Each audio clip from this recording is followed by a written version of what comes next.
call me a god. You call me a god. You call me a god. You call me a god. Let's go. Nabava njemačkih tenkova Leopard 2A8 predstavlja ključan korak u modernizaciji oružanih snaga RH.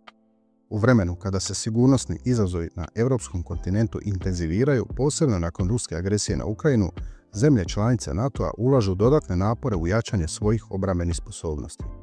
Hrvatska u tom kontekstu nije iznimka, a odluka o nabavi najmodernije verzije Leoparda signalizira političku i vojnu spremnost na prilagodbu suvremenim sigurnosnim prijetnjama.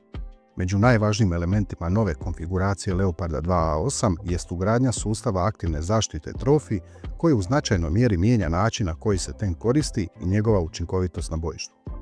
Pozdrav i dobrodošli u još jednu epizodu Crownfall. U nastavku videa analitički prikazujemo značaj sustava aktivne zaštite Trophy na tenkovima Leopard 2A8 koje je Hrvatska naručila, ističući njegove tehničke prednosti, operativne učinke i stratešku važnost za oružane snage RH. Pozivam vas stoga da ostanete do kraja videa kako bi kasnije u komentarima rekli svoje mišljenje. Trophy je proizvod izraelske tvrtke Rafale Advanced Defense Systems i prvi je operativni sustav aktivne zaštite tipa Hard Kill koji je uspješno korišten u stvarnim borbenim uvjetima. Razvijen u suradnji s tvrtkama Elta Systems i Elbit Systems, sustav je dizajniran kako bi detektirao, pratio i neutralizirao nadolazeće prijetnje kao što su protutenkovske rakete, granate i RPG projektili, i to prije nego što uspiju pogoditi tank. U trenutnim ratnim uvjetima gdje se vojne snage suočavaju s preciznim i sve dostupnijim protuoklopnim sustavima, aktivna zaštita više nije luksuz, već nužnost. Glavne komponente Trophy sustava uključuju višekanalni radar koji pokriva 360 stupnjeva oko vozila, računalni sustav za obradu podataka koji u stvarnom vremenu procjenjuje smjer, brzinu i vrstu prijetnje, te lancer s protumjerama koje u točno određenom trenutku ispaljuju eksplozivni projektil prema prijetnji i uništavaju je u letu. Sustav je sposoban djelovati neovisno, ali je ujedno integriran s tenkovskim sustavom za upravljanje vatrom, što omogućuje automatski odgovor na napadača, uključujući povratnu paljbu čim se utvrdi smjer napada. To značajno ubrzava reakcijski ciklus posade i povećava šanse preživljavanja. Iskustva s korištenjem sustava Trophy najprije su stečena u borbama izraelskih obrambenih snaga.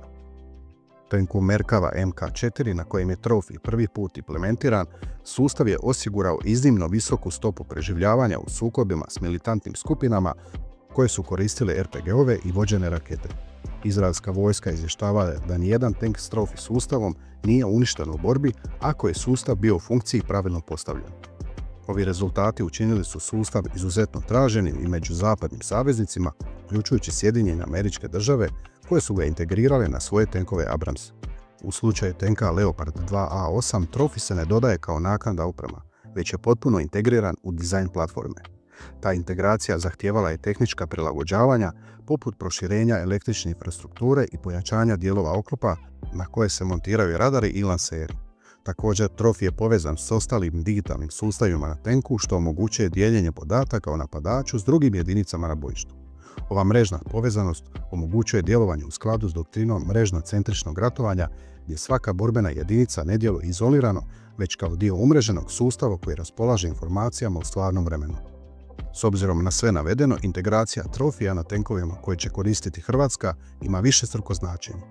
Prvo, u operativnom smislu ona višestruko povećava šanse preživljavanja tenka i posade u stvarnim borbenim uvjetima. U današnjem ratovanju tenkovi su često izloženi napadima iz zasjeda, s boka ili strana, te sve češće iz zraka putem bespilotnih letjelica koje nose eksplozivne naboje. Trophy omogućuje da se takve prijetnje neutraliziraju u trenutku dolaska prije no što ugroze platformu. Time se produljuje vijek trajanja vozila na bojištu i smanjuje potreba za čestim zamjenama i popravcima, što također ima pozitivan logistički i ekonomski učinak. S obzirom na sve veći broj protuoklopnih sredstava, posjedovanje aktivne obrane odaje dojam visoke borbene spremnosti i djeluje kao sredstvo odvraćanja. Posjedovanje ovakvog sustava svakako može imati i psihološki učinak na potencijalnog protivnika te otežati njegovo planiranje operacija. Leopard 2A8 s Trophy sustavom nije samo sredstvo fizičkog uništavanja protivnika, već i platforma koja pruža podatkovnu nadmoć, svijest o bojišnici i interoperabilnost među različitim oružanim snagama. Napomenimo kako postoji određena ograničenja te izazovi u primjeni ovog sustava. Sama cijena jednog kompleta sustava Trophy za jedan tank može se procijeniti na nekoliko stotina tisuća eura, ne uključujući troškove održavanja, obuke i rezervnih dijelova. Osim toga, sustav ima određene tehničke granice, iako pokriva 360 stupnjeva vodoravno, vertikalna pokrivenost nije potpuna, što znači da napadi koji dolaze gotovo okomito odozgo, odnosno takozvani top attack, mogu izbjeći njegovu zaštitu. To je osobito važno u kontekstu širenja dronova koji mogu izvesti napade iz visine s visokom preciznošću. Drugi izazov predstavlja sigurnost vlastitog pješaštva, jer Trophy koristi eksplozivne protumjere, što znači kako može biti opasan za vojnike koji se kreću preblizu tenku. To zahtjeva temeljitu obuku i preciznu koordinaciju oklopnih i pješačkih snaga, osobito u urbanim operacijama gdje su udaljenosti između borbenih elemenata male. U nekim slučajevima može biti nužno i taktički ograničiti kretanje pješaštva dok sustav djeluje. Time se mijenjaju i taktike djelovanja koje moraju biti prilagođene novim tehničkim uvjetima. Treći izazov jest elektronička vidljivost, jer Trophy koristi aktivni radar, pa tako njegova prisutnost može olakšati elektroničko izviđanje protivnika, koji pomoću specijaliziranih sustava može otkriti poziciju tenka čak i kada je vizualno zaklonjen. U scenarijima visokotehnološkog ratovanja ova karakteristika može postati slabost ukoliko protivnik raspolaže sposobnostima za ometanje, lokaciju i napade na temelju elektroničkog signala. Uz prethodno navedeno, potrebno je svakako vladati ne samo korištenjem sustava u borbenim uvjetima, već i njegovim održavanjem i logističkom podrškom, kao i integracijom unutar šire vojne taktike i doktrine. Dugoročno otvara se i pitanje potencijala domaće obrambene industrije u suradnji na održavanju ili možda proizvodnji dijelova sustava pod licencom, što bi doprinijelo samodostatnosti i sigurnosti opskrbe. Također potrebna je uspostava pouzdane opskrbne linije s proizvođačem, uključujući i razmjenu tehničkih podataka, dostupnost rezervnih dijelova i mogućnosti brze zamjene oštećenih komponenti u uvjetima borbene uporabe. Unatoč svim navedenim izazovima, prednosti koje Trophy donosi tenku Leopard 2A8 značajno nadmašuju njegove nedostatke. Hrvatska uvođenjem ovakvih sustava u svoje oružane snage ne samo da jača sposobnost obrane, već i afirmira svoju poziciju unutar NATO-a kao pouzdan i tehnički osposobljen partner. Također, ovo je važan signal prema domaćoj javnosti, saveznicima i potencijalnim protivnicima da Hrvatska prati suvremene vojne trendove i spremna je ulagati u zaštitu svojih snaga. U konačnici, moderna bojišnica više ne trpi improvizacije, protuoklopna sredstva postala su preciznija, jeftinija i dostupnija. Isto tako, sama borba postala je više dimenzionalna. Vodi se na zemlji, u zraku te u elektromagnetskom spektru.